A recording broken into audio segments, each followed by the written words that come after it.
So I guess I'll just kind of like start with get right into the questions. But so the first one is like, what is your background in athletics?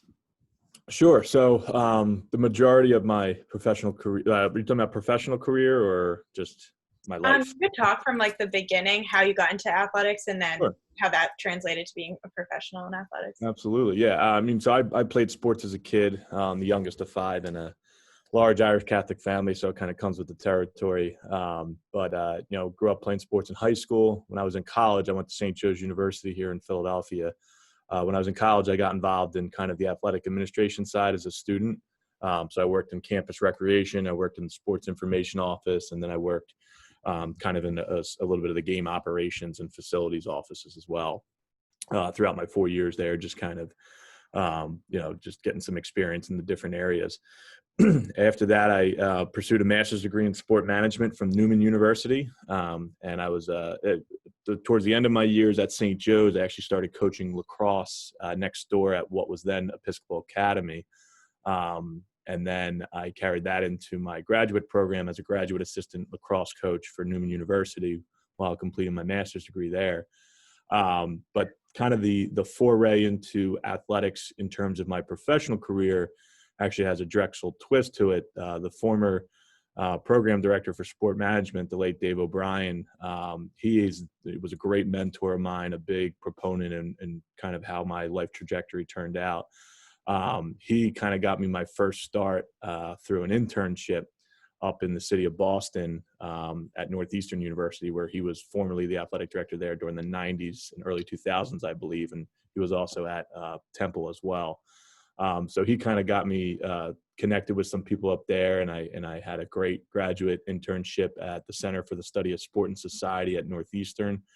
And through there, and through talking with Dave throughout the years, he put me in contact with some connections, and I was one of the very lucky ones where I started out as a high school athletic director at 23 years old, right after I finished my master's program at a small inner city Catholic school in Boston. Had a great football team, great basketball team, and spent 3 years there and loved every minute of it. Spent 1 year at the Boston Public Schools in a middle school running after school athletic programs there, and teaching health and PE and a couple other jobs. And then, I'm from Philadelphia, so I was moving back to the area. I got a job at Father Judge High School. That was my first kind of full-time athletic director job. When I was the AD in Boston, I taught a class here. I had some other duties I picked up, but at Father Judge High School, right in Northeast Philadelphia, where I spent 3 years, I was a full-time athletic director, their first full-time athletic director they had. And I kind of, really used that to develop a lot of my skills, a lot of the knowledge around interscholastic athletic administration. And that led to my current job. And I'm just finishing up my 4th year here at the school district as the executive director of athletics. So, it's very interesting kind of a pattern that I was, started out small and then kept getting bigger and bigger. And obviously now my current role overseeing athletics for the entire city is, it's a dream job of mine. So I was very fortunate enough to get that. That's awesome. I wanted to kind of follow up on some points you made. Like, so I guess thinking about the transitions from how you went from an athlete, and so you said you got into coaching in college, helping out, but how did you know you wanted to be a coach or wanted to be like involved in athletic administration? Like when you went into school, was that something you studied, or how'd that kind of transition happen? Yeah. So it's funny. So yes, I always knew I wanted to be kind of a high school athletic director and coach. And, when I was growing up in high school and as a high school athlete, like my athletic director was a former coach. And then before that, he was a social studies teacher or phys ed teacher or whatever. So my mind going into college was, all right, I got to go to school for education. I'm going to become a teacher and I'm going to coach for 20 years and then, have the opportunity to move up after that. So I kind of bounced around majors a little bit, trying to figure out what I wanted to do, but I always knew I wanted to coach. So like I was, because I wanted to get to the athletic director position. And then when I went to grad school for my master's, it was really just to kind of build that background of it. Was not expecting to get an athletic director job right out of grad school. I thought I would have had to, go into campus rec in college or community and township rec or something else to build up skills. So I was very very much where I kind of was very lucky. I will admit that I was very lucky, but I kind of took the back way into this where a lot of people do go into education and they coach and they work in the athletic department at their high school or whatever for many years. And then they get tapped, when that athletic director retires, when they're older than retire. But for me, I was very fortunate enough to kind of get in right at the ground level and hit the ground running right when I essentially graduated from grad school. That's awesome. So were you coaching throughout grad school and that was like kind of your experience in coaching, or how did you go from coach to athletic director? Was it just the master's program? Yeah, pretty much. So when I was a junior and senior at St. Joe's, I got involved with Episcopal Academy because, again, at that time they were right next door. So, family friend of ours was a former athletic director at one of the schools in the area, and he was working at Episcopal as a teacher and football coach. So I went over and talked with him one day, on my free period, and he got me connected with the lacrosse coach. And that was like my first introduction to coaching, and I loved it. And I was like, all right, I definitely know I want to be involved in athletics in some way. So I coached for 2 years there, and then I coached for a year at Newman. And at that point, I was like, all right, I'm in the sport management program. I think I might want to take this a step further, which is where I got into the athletic administration side. But coaching is absolutely the piece that propelled me into this, because even when I was going through the various interview processes for the different jobs I had, every time the people that hired me had said, because of your coaching background, you had a leg up on the competition, because if you want to be a good athletic director, you have to know what a coach goes through. You have to know what is expected of a coach. And that's why having that coaching foundation was especially important in moving into that. And then when I was in my school in Boston, I did coach girls volleyball for a year in between a coach leaving and another coach hiring on. I coached for a year girls volleyball, so I was able to kind of keep with the mindset there. But to be a good athletic director, you have to know the day-to-day of what a coach does. That makes a lot of sense. Cool. So then you were touched on, and I also know from David and Cam that you just got your doctorate. So I'd be interested in understanding like what your doctorate, maybe explaining like what it is, but then also the importance of it and how that relates to athletics. Yeah. So probably I'd say it was before I'm in my current job. So probably 5 years ago, I had really considered going back to school for a doctorate, just because at that point I was like, you know what? I'm in athletics for my life, and I want to be in education-based athletics. So I knew that being in an educational environment, having a terminal degree such as doctorate would definitely help, bring you to different tables and things like that. And for me, my whole idea was, when you think of the traditional athlete, student isn't really what you think of. And my whole idea was trying to rebrand what it means to be a student athlete. So trying to lead by example, I pursued my doctorate in education at Drexel. And the reason I chose Drexel is because they had the athletic leadership concentration, athletic administration, a little bit of coaching, a little bit of sport management. So I really pursued that. And that was the last 3 years. And through that, I was able to kind of develop my own dissertation research. And my research focused on scholastic models of athletics in urban schools.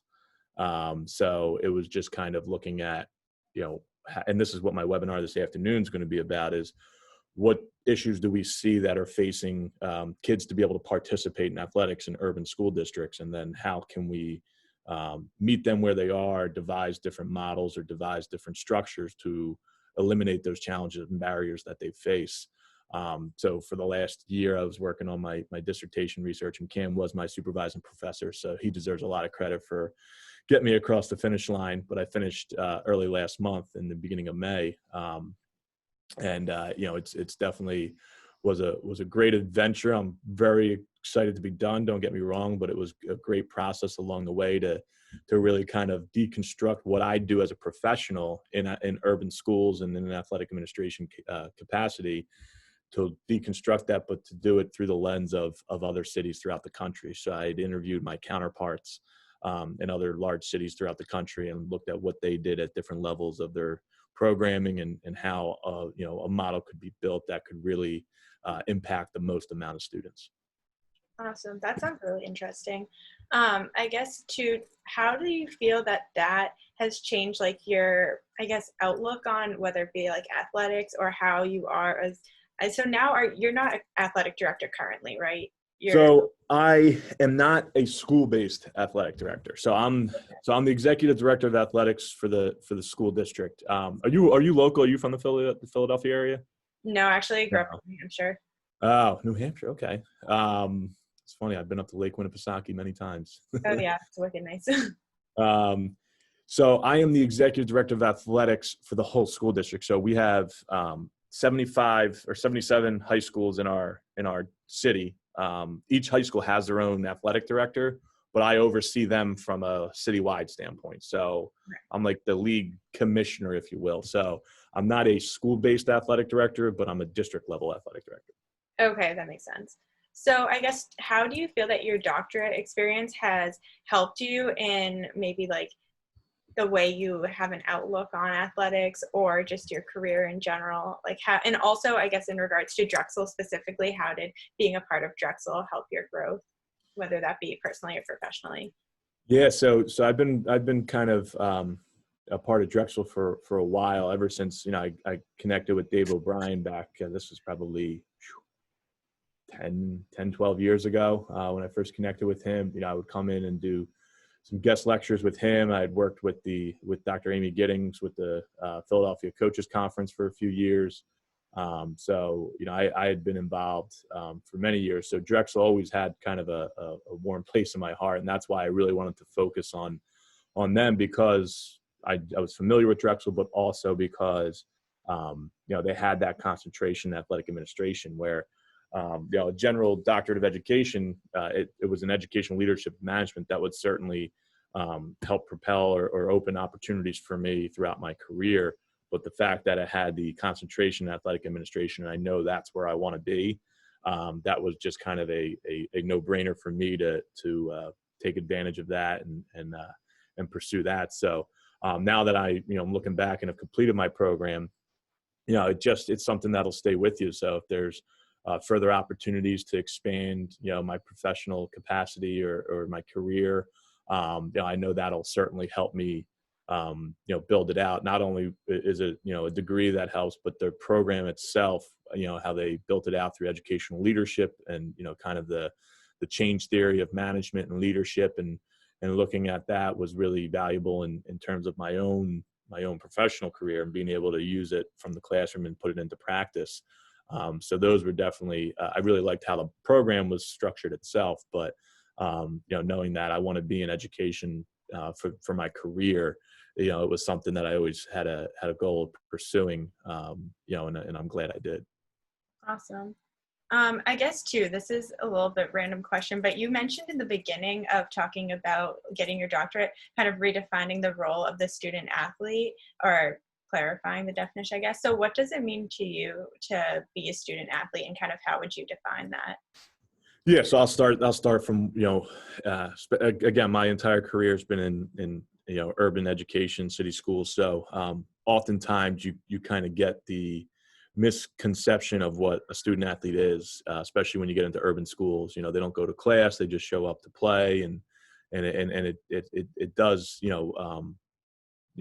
cause concern, because obviously there are so much more attributes and characteristics of a modern day student athlete. So just knowing the football player, the dumb jock, if you will, is always the moniker that's out there. So for me it was, well, I'm going to be in athletics. I want to be kind of a leader of my peers, and I want to lead by example. So, whether that's continuing professional development, whether that's continuing training and coaches education, whether that's student athlete leadership, just kind of having that as, a big proponent of what we do. And, part of that as me was last year we had launched something called the Sport Leadership Institute within the Philadelphia Public League, which is our city high school league. And that kind of, talks about coaching education, athletic director, professional development, student athlete leadership development. And then our last phase will be kind of working with our officials on the recruitment and development of referees. So it's really just kind of an all-encompassing approach where I knew if I wanted to kind of launch a lot of the initiatives that I was, fortunate enough to do so, that, I wanted to make sure that I could kind of practice what I preach, if you will. So, continuing the professional development and education as a whole is super important. And then obviously in my role specifically, where we have a lot of coaches that are maybe not teachers and they're outside the school, the more, education you can give them on how to work with kids and how to coach and all that stuff is ever more important. Makes a lot of sense. Cool. So I guess then kind of moving into back to talking about like your career and whatnot. So I believe it was Cam mentioned you're involved with the National Association of Athletic Directors. Yep. So I guess like you talk about maybe some experiences you've had beyond like maybe from career opportunities or different experience that are a little bit outside of like your athletic director or those kind of experiences that you've had. What do you mean by that? Just like kind of. Yeah, I guess what other opportunities have come along that might not be like just a career, I guess, associated with your career or your education that have been maybe insightful or Yeah. So obviously, I work, as you mentioned, I'm the Section 2 representative to the NIAAA, which is the National Interscholastic Athletic Administrators Association. It's the National Association of high school and middle school athletic directors. So I serve on the board of directors as a Section 2 rep. And then obviously with that, I serve on our local state board as well. But some of the things outside of that is recently I was asked to be a part of a steering committee with the Aspen Institute called Reimagining School Sports in America. And there's a webinar on that I'm going to be a part of coming up on June 24th. And it's really just kind of talking about, is what we're doing right now working? So even though my whole day-to-day is, interscholastic athletics, I have a fortunate opportunity to kind of, as I mentioned before, similar to what I did with my research, kind of like take a step back and reflect on that. Is what we are doing impacting the most amount of kids? And if it's not, then what are some ways that we can build on that? So those are some things that, have come along. I serve on the advisory council of a local playground in the city that I had been a part of when I was in my role at Father Judge. So I still do that. So I still, give a lot of what I can to, local and community groups, especially when it surrounds, recreational programming or sports programming that may not be interscholastic in nature, but maybe more community based. So, that has certainly opened up a lot of doors, and exposure, hopefully will continue to bode well for me. Awesome. And then, so that kind of transitions the point you made about how is what we're doing now impacting the most amount of people, and transitions to the last few questions I had, talking about like, how do you see the impact of current events right now, whether that be in regards to coronavirus or the Black Lives Matter movement, anything, how do you see that the current events will be impacting athletics, or athletics can impact what's going on now? Yeah, I think it's going to be both ways. I'll take coronavirus first because that started first, and then I'll go into kind of the local issues of race and equity that we're experiencing. So coronavirus absolutely is going to have an impact. I mean, sports will not be the same for a long time. And anyone who thinks that they're just going to jump right back in and pick up where they left off are in for a rude awakening. This virus, there's still so much to be known about the virus, and all schools now are developing kind of their return to play plans.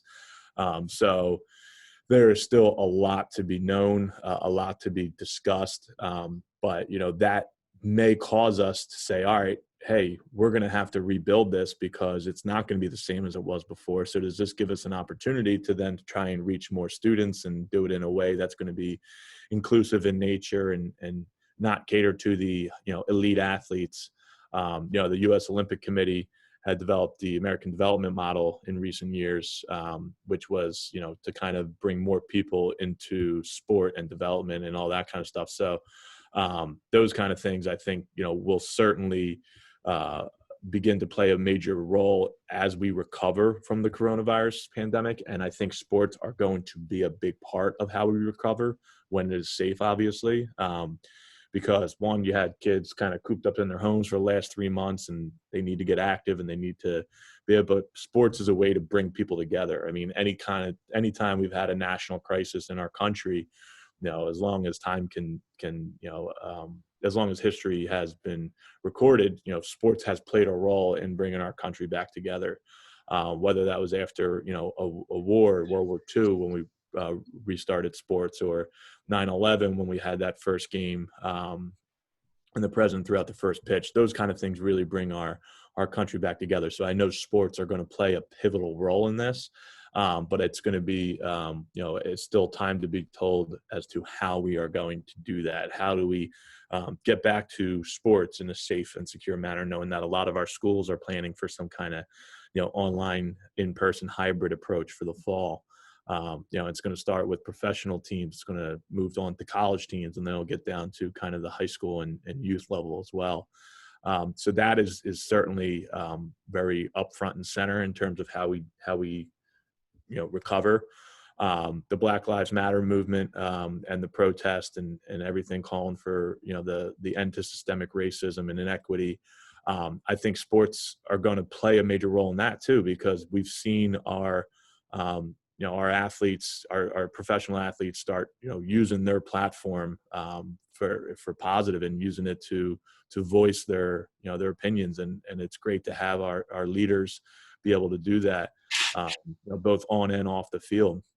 And I think how it impacts me is, when you look at urban schools and you look at suburban schools or rural schools, and looking at kind of the access and equity, I'll put it, there are a lot of challenges and barriers that our students face in our urban schools that their suburban counterparts don't face. And it's not something that, can be solved, with funding alone. It has to be kind of reconstructing this whole system, of school sports. So, to make sure that, no matter what zip code you're in, you still have the access and opportunity to participate in sport. And again, whether you make the varsity team and you go on to college, like, that's not there. It's talking about access and opportunity is really the base level of what we want to ensure, that our youth have the opportunity to participate in sports no matter where they live. So I think both the COVID-19 and the Black Lives Matter movement are going to shine a light on sports and how sports can be a healing part of our society, but it's also going to demand changes, and rightfully so. I'm looking forward to being a part of those changes. Awesome. Definitely. One last question, I guess, to finish it is, how do you feel that, tying it back to Drexel, how do you feel that Drexel has helped you prepare for what's going on right now, whether that be through experiences with Drexel, working in the city, or just your doctorate program?